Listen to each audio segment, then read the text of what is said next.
దేవుని నామమునకు స్తోత్రములు. ఈనాటి ధ్యానాంశము వాక్యము దేవుడై ఉండెను. యోహాను సువార్త 1:1-18 వాక్యముల వివరణ అండి. ఈ దినమున 5వ భాగం అండి. గత 4 భాగములుగా దేవుడు అనేకమైన ఆధ్యాత్మికమైన విషయాలు తండ్రి, కుమార, ఆత్మ, మానవులము మన గురించి ఎంతో వివరముగా నేర్పించినందుకు వేలాది స్తోత్రములండి.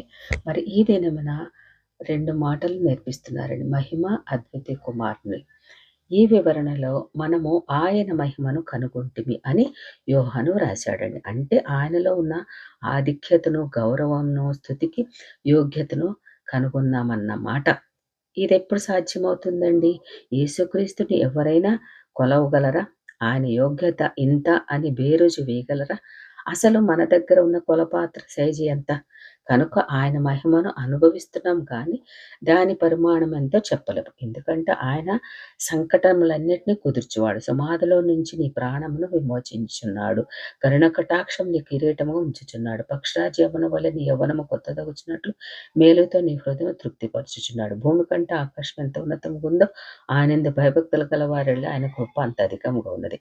పడమటికి తూర్పు ఎంత దూరమో ఆయన మన అతిక్రమములకు అంత దూరపరిచి ఉన్నాడు. ఆయన కృప యుగ యుగంలో నిలుచును. ఆయన దీర్ఘశాంతుడు, కృపా సమృద్ధి గలవాడు. దేవుని మహిమ యొక్క కొలతలు మనము గ్రహించుకుంటున్నామండి. వాటిని కొలవగల హృదయము, జ్ఞానము నీకు నాకు కావాలని ఉందా? చూడాలని ఉందా? దానికొకటే మార్గం అండి. క్రీస్తు నీతి నిమిత్తమే ఈ లోకానికి వచ్చాడు. నీ పాపములను, నా పాపములను తన మీద వేసుకున్నాడండి. మన పాపముల కోసం శిలువ శిక్ష అనుభవించారు. ఇక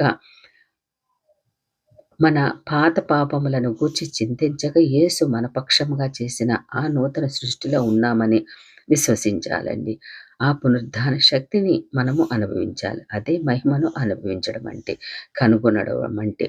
తన కుమారుడు అనేక సహోదరులలో జ్యేష్ఠుడగునట్లు దేవుడు ఎవరిని ముందుగా ఎరిగెనో వారిని తన కుమారులుగా సారూప్యము గలవారగుటకు వారిని ముందుగా నిర్ణయించెను. మరి ఎవరిని ముందుగా నిర్ణయించినో వారిని నీతిమంతులుగా తీర్చెను, వారిని మహిమపరచెనని రోమపత్రిక 8:29-30 వివరంగా వ్రాశారండి. ఆ మహిమను ముందుగా తెలుసుకోవడానికి యేసును అందరికన్నా ముందుగా మన రక్షకుడుగా ఎరగడమే మార్గము. అదే రహస్యం అండి. రెండవదిగా అద్వితీయ కుమారుడు. దేవునికి ఒక్కడే కుమారుడండి. ఆయనే యేసుక్రీస్తు.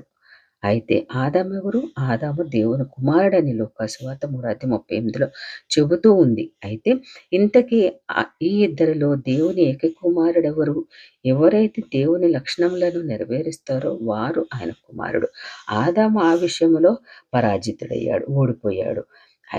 అతనే కాదు, అతని సంతానం అంతా తన వల్లే పాప లక్షణాలే కలిగి లోకానికి కీడు చేస్తున్నారండి. ఇదెలా జరిగింది? దేవుడు ఆదామును పాపిగా చేశాడా? చేయలేదు కదండి. తన ఊపిరి మరి ఇచ్చాడు కదా. ఒక కంప్యూటర్లో కాపీని సిద్ధం చేసేవారు ఎవరూ తప్పుడు సమాచారంతో సిద్ధం చేయరు.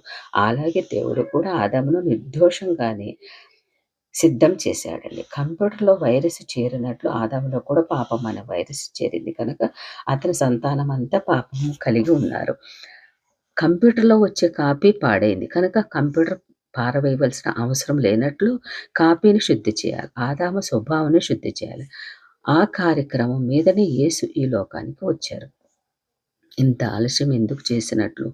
పూర్వకాలమందు నానా సమయములలో నానా విధములుగా ప్రవక్తల ద్వారా మన పితరులతో మాట్లాడిన దేవుడు ఈ దినమున అంతమందు కుమారుని ద్వారా మనతో మాట్లాడుచున్నారని హెబ్రీ పత్రిక 1:1 వివరంగా వ్రాశారండి. ఆయన మాట్లాడుటే కాక పాపముల విషయంలో శుద్ధీకరణ తానే చేశారని తర్వాత మనం చదువుతామండి. ఇదంతా చదివాక అది మానవుడైన ఆదాము స్థానంలో కడపటి ఆదాము ఆయన యేసుక్రీస్తు జీవింపచే ఆత్మ ఆయను అని కొరింథీయులకు రాసిన మొదటి పత్రిక 15:45 రాసి ఉందండి. ఆత్మ సంబంధమైనది మొదట కలిగినది కాదు, ప్రకృతి సంబంధమైనదే మొదట కలిగింది, తరువాత ఆత్మ సంబంధమైనది. మొదట మానవుడు భూసంబంధి అయి మంటి నుండి పుట్టినవాడు, రెండవ మనుష్యుడు పరలోకము నుండి వచ్చినవాడని 47వ వచనంలో మనకి రాసి ఉందండి. కనుక యేసుక్రీస్తు దేవుని ఏకైక కుమారుడు. మట్టి నుండి పుట్టినవాడు ఎవడో అతని నుండి పుట్టిన వారును అట్టివారే, పరలోక సంబంధి ఎట్టివాడో పరలోక సంబంధులను అట్టివారే. మనము మంటి నుండి పుట్టిన వాని పోలికను ధరించిన ప్రకారం పరలోక సంబంధి పోలికే ధరింతుము అని 48, 49 వచనాలలో వివరంగా వ్రాసి ఉందండి.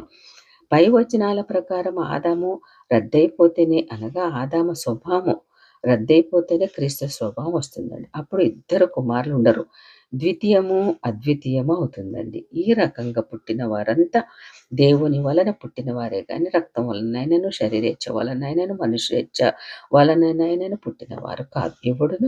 ఎప్పుడునూ దేవుని చూడలేదు. తండ్రి రొమ్మునున్న అద్వితీయ కుమారుడే ఆయనను బలపరిచాడు. అద్వితీయ కుమారుడు అంటే ద్వితీయ కుమారుడు లేనట్లు, అంటే ఒకే ఒక కుమారుడు, అద్వీయుడు అంటే ఒక్కడే అని ఆయనను బలపరిచారండి. దేవుణ్ణి చూడలేం, కారణం ఆయన వెలుగు. సమీపింపరాని తేజస్సులో ఆయన మాత్రమే వసించు అమరత్వం గలవాడే ఉన్నాడు. మనుషులలో ఎవడునూ ఆయన చూడలేదు, ఎవడునూ చూడనేరడు కూడా అని తిమోతి రాసే మొదటి పత్రిక 6:16లో వివరంగా రాశారండి. అయితే మోషకున్నట్లు ఫిలిపుకున్నట్లు మనకందరికీ ఆయన చూడాలని ఆశ ఉండడం సహజమే కదండి. మన పాపపు తండ్రి అయిన ఆదామును చూస్తే బాగుంటుందని మనకి కోరిక ఉండడంలో తప్పులేదు. ఎందుకు? మనిషి కాబట్టి. అలాగే యేసుని చూడాలి, ఆయన తండ్రి అయిన దేవుని చూడాలి అనుకోవడంలో అసాధ్యం ఏమి లేదు. కానీ అది సాధ్యమని పై ఇద్దరు భక్తులు అంటున్నారండి. కారణం ఏమంటే మన శరీర నేత్రాలతో చూడగలిగే కాంతి అని, చూడలేని కాంతి అని ఉంటుందండి. చూడగలిగే కాంతి కన్నా తక్కువ తరంగాలు కలిగిన కాంతిని ఇన్ఫ్రా రెడ్ కిరణాలు అంటారు. చూడగలిగే కాంతి కన్నా ఎక్కువ తరంగాలుంటే కాంతిని అల్ట్రా వైలెట్ కిరణాలు అంటారు. మన కన్ను రెటీనా కేవలం కొన్ని కిరణాలను, అనగా దృగ్గోచర కాంతి కిరణాలను మాత్రమే గ్రహించుకుంటుందని, అంతకన్నా ఎక్కువ కిరణాలను తనలో ప్రవేశించకుండా అడ్డుకుంటుంది. కనురెప్పల ద్వారా కనులు మూయడము ద్వారా ఈ కార్యం జరుగుతూ ఉంటుందండి. అయితే మన కోరిక తీరేది ఎలాగా? కోరిక మానసికంగా ముందు పుట్టి క్రియల ద్వారా వ్యక్తమవుతుంది కనుక మనసుతో గ్రహించడం మొదటి మెట్టు అన్నమాట. అద్వితీయ దేవుని మనసుతో చూద్దాం, అనగా క్రీస్తు నివాస యోగ్యమైన మారు మనసును మొదట పొందుతామండి. ఆ తర్వాత క్రీస్తు మనకు బోధకుడుగా ఉండి దేవుని స్వరూప స్వభావములను మనకు అవగాహన చేస్తాడు. అంతేకాదు యేసే దేవుడని గ్రహించేలా చేస్తారండి. విత్తనములో చెట్టు రూపురేఖలున్న విత్తనంగా ఉన్నంత కాలం చెట్టు కానేరదు. మనలో ఉన్న నిర్జీవ వాక్యం అనే విత్తనము పోయి మనలో సజీవ వాక్యం అనే విత్తనము నాటబడి విధేయత అనే నీరు పోస్తే ఏసియా అనే మొక్క మొలుస్తుంది. అందుకు నా హృదయం అనే నేల ఉంది, కానీ దాన్ని సిద్ధం చేయాలి. సిద్ధం చేయడానికి ప్రభు సిద్ధంగా ఉన్నారు. కానీ నీవు సిద్ధంగా ఉన్నావా? నేను సిద్ధంగా ఉన్నానా? ఉంటే ఈరోజే మనకు దైవ దర్శనం కలుగుతుందండి. ప్రభు మనకి ఆ ప్రత్యక్షత కలుగు చేస్తారు. మొదట చెప్పినట్లు మన కన్ను గ్రహించే శక్తి కన్నా మిన్నైన కాంతి కలగవాడు కనుక మనం దేవుణ్ణి చూడలేం. చూస్తే కన్ను పేలిపోతుంది, ఇక చూడగలిగేది ఏమీ ఉండదు. అంతేకాదు చూసి బ్రతకలేవు అని మోషతో చెప్పిన దానిని బట్టి మనం కూడా మారిపోతామండి. మానవ నేత్రానికి దుర్భేద్యమైన దానిని మానవ మనోనేత్రానికి సాధ్యం చేయడానికి నమ్మగలిగితే మానవ రూపంలో ఉన్న యేసే తండ్రి అని అర్థమవుతుందండి. తండ్రి మిక్కుటమైన ప్రేమతో మానవ రూపం ధరించాడని, మానవ పాపాలకు మానవ శరీరంలో ఉన్న యేసును బలి ఇవ్వడం ద్వారా పాపపు శాపానంతటిని తుడిచివేశాడని అర్థమవుతుంది. తండ్రి రొమ్ము అంటే తండ్రి హృదయమైన యేసు తండ్రి ప్రేమను సంపూర్ణంగా వ్యక్తం చేశాడు కనుక యేసు ద్వారానే యేసులోని తండ్రిని కనుగొనగలుగుతాము. తండ్రిని బయలుపరచడం అంటే తండ్రి శక్తి సామర్థ్యాలను రుజువు చేసి చూపించడమే. యేసే ఆ పని చేశారు కనుకనే యేసు చూస్తే తండ్రిని చూసినట్లు. మన క్లుప్తంగా మనము అర్థం చేసుకోవాలంటే ఆదియందు వాక్యము దేవుడు కలిసే ఉన్నారు. రెండవదిగా దేవుడు వాక్యం ద్వారా సమస్తము చేశాడు కనుక సమస్తము సృష్టికి మూలం వాక్యమే దేవుడండి. మూడవదిగా వాక్యంలో జీవము వెలుగు ఉన్నాయి. నాలుగవదిగా లోకంలో చీకటి ఉంది.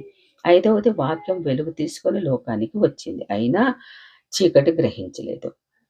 ఆరవదిగా వాక్యం ఎరిగిన వారు స్వకీయులు ఆయనను అంగీకరించలేదండి. ఏడవదిగా అందువలన ఆయన, అనగా వాక్యం ఎరిగిన వారందరికీ అర్థం కావడానికి, గ్రహించడానికి, అంగీకరించడానికి శరీరధారి అయ్యారండి. ఎనిమిదవదిగా ఆయనందు విశ్వసించిన వారు కుమారులు అవుతారు, అనగా పిల్లలు అవుతారని చెప్పారండి. ఇటు రీతిగా దేవుడు ఇంత వివరంగా వాక్యము దేవుడై ఉండగా ఎన్ని గొప్ప కార్యాలు చేసి మనల్ని ఆయన రూపంలోకి మార్చడానికి ఆయన మనకి ఎన్నెన్నో మార్గాలు చూపిస్తున్నారు. కాబట్టి ఈ మార్గాల్లోంచి మనము దేవుని పిల్లలుగా ఉండడానికి, కృపా సత్య సంపూర్ణుడుగా ఆయన మహిమను పొందుకోవడానికి, అదే విధముగా అద్వితీయ కుమారుడుగా ఉన్నవానికి మనము పిల్లలుగా ఉండడానికి దేవుడు సహాయం చేయను గాక. ఆమేన్.